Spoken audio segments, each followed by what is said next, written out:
salam sejahtera bagi kita sekalian.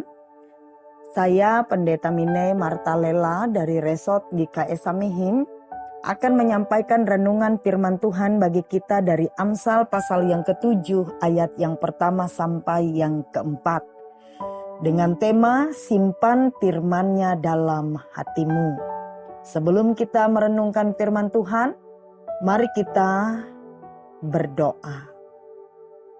Bapa di sorga, Allah yang kudus dan penuh kasih, pada saat ini kami datang ke hadapan-Mu dengan hati yang haus akan kebenaran dan telinga yang rindu mendengar suara-Mu.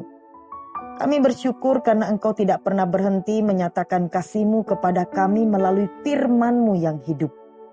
Kiranya Roh Kudus-Mu sendiri memimpin pemberitaan firman pada hari ini. Urapi hamba-Mu yang menyampaikan, dan urapi juga kami semua yang mendengar, agar setiap kata yang keluar boleh membawa hidup dan pengertian. Dalam nama Tuhan Yesus Kristus kami membuka hati kami. Berbicaralah ya Tuhan, kami siap mendengar. Amin. Amsal pasal yang ke-7 ayat yang pertama sampai yang keempat. Hai anakku, peliharalah perkataanku dan simpanlah perintahku dalam hatimu. Berpeganglah pada perintahku, maka engkau akan hidup. Simpanlah ajaranku seperti biji matamu. Tambatkanlah semuanya itu pada jarimu. Tulislah itu pada loh hatimu. Katakanlah kepada hikmat, engkau saudaraku, dan sebutkan pengertian itu.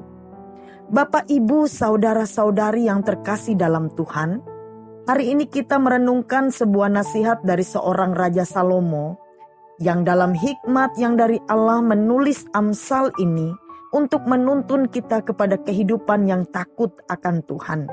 Ia berkata, hai anakku, peliharalah perkataanku.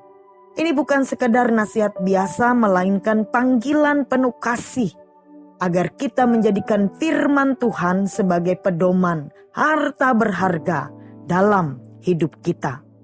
Salomo memulai dengan kata peliharalah dan simpanlah perintahku dalam hatimu. Artinya, firman Tuhan bukan hanya untuk diketahui tetapi untuk dijaga, dirawat dan disimpan dengan kasih.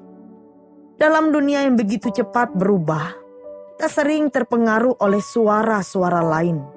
Opini dunia, tekanan sosial, bahkan luka masa lalu. Tapi justru di tengah semua itu, kita diminta memegang teguh firman Tuhan.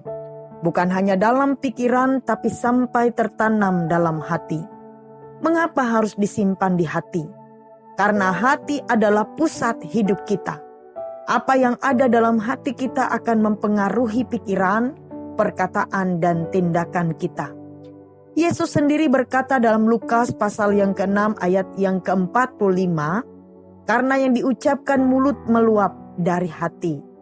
Maka ketika hati kita dipenuhi firman Tuhan, hidup kita akan mencerminkan kasih, kebenaran, dan kesuciannya. Ayat yang kedua berkata, berpeganglah pada perintahku maka engkau akan hidup. Simpanlah ajaranku seperti biji matamu. Biji mata adalah bagian paling sensitif dan berharga dari tubuh kita. Kita secara naluriah akan melindunginya. Kalau ada debu saja mendekat, mata langsung menutup. Begitu pula lah seharusnya kita memperlakukan firman Tuhan. Firman Tuhan perlu dijaga dengan kesungguhan, dijauhkan dari pencemaran, dan tidak boleh digantikan dengan nilai dunia yang menyesatkan.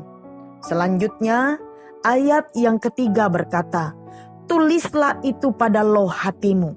Ini bukan tulisan dengan pena, tapi tulisan dengan kasih dan ketaatan. Sama seperti loh batu yang diberikan kepada Musa di Gunung Sinai, itu kudus dan kekal. Tuhan ingin hati kita menjadi tempat perjanjiannya tinggal.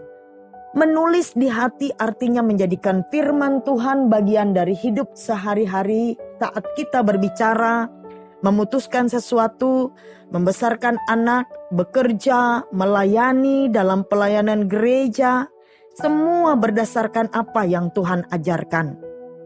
Ayat yang keempat berkata, "Katakanlah kepada hikmat, engkaulah saudaraku, dan sebutkanlah pengertian itu." Salomo menggambarkan hikmat seperti keluarga dekat. Artinya kita harus memiliki relasi yang intim dengan hikmat Tuhan. Bukan sekedar tahu, tapi mencintai, merindukan, dan memeluknya. Banyak orang akrab dengan dunia, dengan hiburan, dengan ambisi, tapi jauh dari hikmat Tuhan. Padahal hikmat itulah yang menuntun kita menghindari jebakan dosa, menjauhkan kita dari kesia-siaan, dan membawa kita kepada hidup yang berkenan di hadapan Allah. Kalau kita mau hidup yang utuh dan penuh makna, maka dekatlah dengan firman Tuhan. Bapak, Ibu, saudara-saudari, dunia ini akan terus mencoba mencuri perhatian dan hati kita. Tapi kita dipanggil untuk berpegang pada firman-Nya, menyimpannya dalam hati dan hidup darinya setiap hari. Jangan sekedar menjadi pendengar firman, jadilah pelaku. Bukan karena kita hebat, tapi karena Roh Kudus memampukan kita. Mulailah hari ini, buka hati kita, baca firman-Nya, renungkan, dan izinkan itu mengubah hidup kita dari dalam. Amin. Mari kita berdoa. Bapa di sorga, kami datang dengan kerendahan hati. Kami rindu untuk lebih lagi hidup dalam kebenaran-Mu. Terima kasih atas firman-Mu hari ini dari Amsal yang mengajarkan kami untuk menyimpan ajaran-Mu dalam hati kami. Tolong kami ya Tuhan, agar kami tidak hanya menjadi pendengar tetapi pelaku dari firman-Mu. Ajari kami untuk mencintai perintah-Mu seperti kami menjaga biji mata kami. Tulislah firman-Mu dalam hati kami, supaya hidup kami selalu berkenan kepadamu. Ampunilah kami jika selama ini kami lalai, dan penuhi hati kami kembali dengan kasih akan kebenaran. Tuntun kami setiap hari untuk hidup dalam hikmat dan pengertian daripada-Mu. Di dalam nama Tuhan Yesus Kristus kami berdoa dan mengucap syukur. Amin.